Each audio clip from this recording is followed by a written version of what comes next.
Hey everyone, in this video, we are going to be adding our parent trends to our periodic tables that we colored. So make sure you have this out. If you don't, pause it, go find it, come back, and let's get started. So the first thing we're gonna be going over are the parent trends. We're gonna add them on here. So parent trends.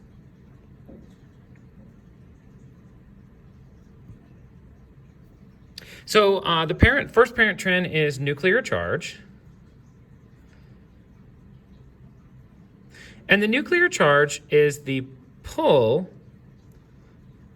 of the positive nucleus, nucleus, not S, nucleus, of the nucleus on the negative electrons. And it goes up with more protons.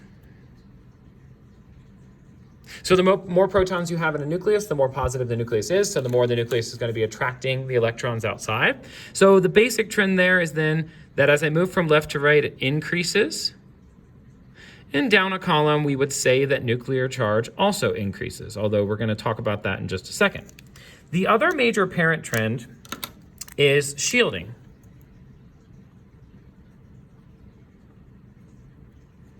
So shielding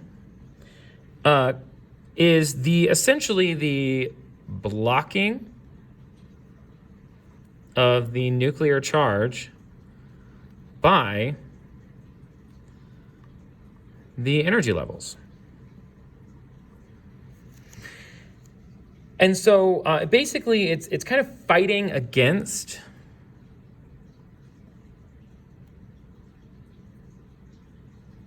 the pulling force. So it's essentially referring to repulsion. So with shielding, as you go from left to right, you see no change. Because moving across the periodic table, we see no major change in the energy levels. We're adding electrons to the same energy levels. We're not increasing the number of energy levels. But going down the periodic table, we are adding energy levels. So shielding increases. And so what we see there is that when we're looking at the nuclear charge, we say that it increases across to the right and as it goes down, but we just said then that shielding also increases as it goes down, and shielding is essentially fighting with nuclear charge. So this is cancels due to shielding. And so then we get the true nuclear charge, which is referred to as ZEF, the effective nuclear charge, which is essentially the nuclear charge after shielding takes its effect. And so looking at the periodic table itself, what we can see is that as I move across a row, going from lithium to beryllium, boron, all the way to fluorine, neon, etc., nuclear charge is going to go up. And within that group, there's no increase in energy levels from lithium to fluorine. So there's no additional kind of interference from the shielding. So we would see that trend actually increase in nuclear charge. But going down, lithium to sodium, even though, yes, we go from 3 protons to 11 protons, but we're also adding an entire new energy level with a bunch of electrons that are now going to repel the outermost electrons on sodium. So that's going to lead to not only a reduction in the nuclear charge, but it's going to lead to a change in the radius. So we talked about radii as well. And so when we're referring to the radii in an atom, we can say that the atomic radius, atomic radius, as you move from left to right across the periodic table, you are going to see that it will increase. Nope. You will see that it will decrease. Because as you move across the periodic table, you're adding more and more protons. That's going to be pulling in tighter and tighter on the outermost electrons. So that'll be pulling them in tight and holding them closer. So as I move across, I'm going to see that lithium going to beryllium, I have another proton, which means that the nucleus is more positive, so it's going to pull in those outermost electrons more than the nucleus of lithium did. Moving down the periodic table, we'll see that atomic radius goes up because colors aren't great, but this decreases due to nuclear charge, and atomic radius increase as it goes down due to shielding. So every one of the trends that we talk about can really make its way back to one of the two parent trends. Atomic radius, as I move across, the atomic radius decreases because the nuclear charge goes up and pulls it in tighter. As I go down, I add more shields, and so the nucleus can't hold on as tight to the outermost electrons, so I see then that the atom itself is a little bit larger. Now, the other trend we talked about in here was reactivity. And I know we talked about ionic radius, but with just talking about the periodic table, we're not going to hit ionic radius this second, but with reactivity. So I'm going to turn my paper sideways this way and point out something that we've talked about before.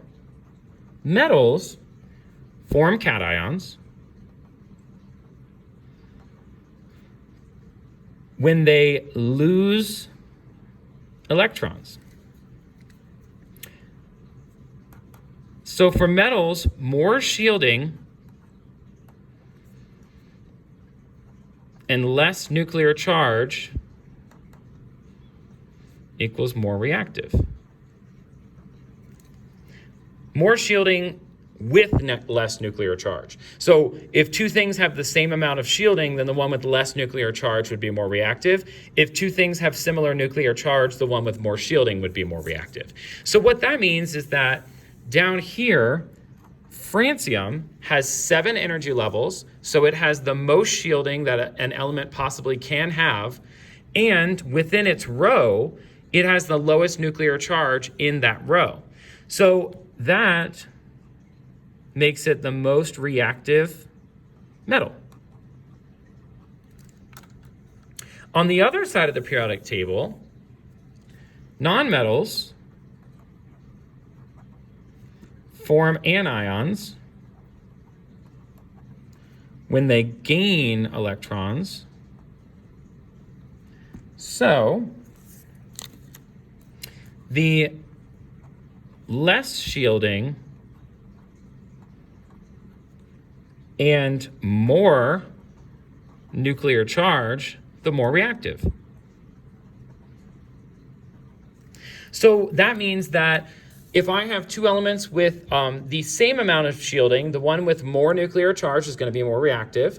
If I have two things with the same or very similar nuclear charge, the one with less shielding is going to be more reactive. So to refer to that, what I mean is, so if I say, okay, oxygen and fluorine have the same amount of shielding, they both have two energy levels, so the one with a higher nuclear charge is going to be more reactive. Fluorine would be more reactive than oxygen, because it has another proton in its nucleus to draw in more electrons. If I compare fluorine and chlorine, chlorine may have a higher nuclear charge, but it has more shielding. And so with more shielding, that makes fluorine more reactive for the nonmetals. So fluorine is the most reactive nonmetal. So let's review those real quick. So we've said that, we said that the two parent trends that kind of overarch everything are nuclear charge and shielding, and they essentially kind of fight back and forth with one another. And so what we see is the higher the nuclear charge, the more the nucleus is pulling in on its outermost electrons. But if shielding is increasing, then shielding is kind of fighting with that trend for nuclear charge. I'm adding more protons, yes, but as I add more energy levels, it fights with that increase in protons, and so we don't see the kind of intended or the predicted increase in nuclear charge as we move down, because we're adding more protons, so the nuclear charge is going up, but we're adding more shields as well, so we're adding more interference. And then when we talk about atomic radius, nuclear charge governs the horizontal trend for atomic radius. So the more protons I have in the nucleus, the tighter it's going to pull that atom in because it's more positive. And then as I move down, the more shielding I have, the less the nucleus can actually do its job. And so those electrons are going to spread out more because they're not being babysat as well by the nucleus. And so shielding affects that trend, nuclear charge affects that one. And then we went into the trends for reactivity, which are affected by both shielding and nuclear charge. Metals want to lose electrons, so they want to, the most reactive metals are the ones that find it to be easiest to lose electrons. Therefore, the electrons that are babysat the least, the one that has the lowest parental care from the nucleus to begin with, and the ones that have more interference between that nuclear care, or nuclear charge, but the parental care of the nucleus. More shielding, less nuclear charge, more reactive for a metal. On the nonmetal side, because they're trying to gain electrons, they want to do anything they can to pull those electrons in. So less shielding, higher nuclear charge. The positive nucleus is extremely strong when an atom on the nonmetal side is extremely reactive. So more nuclear charge, more positivity, and less interference means that electrons are going to be pulled into that nucleus more readily. All right, so this served as kind of part of our review for the trends. So go ahead and work on your trends practice worksheet, and the answer key is posted as well, so you can check that. And I will see you guys on Monday for a lab.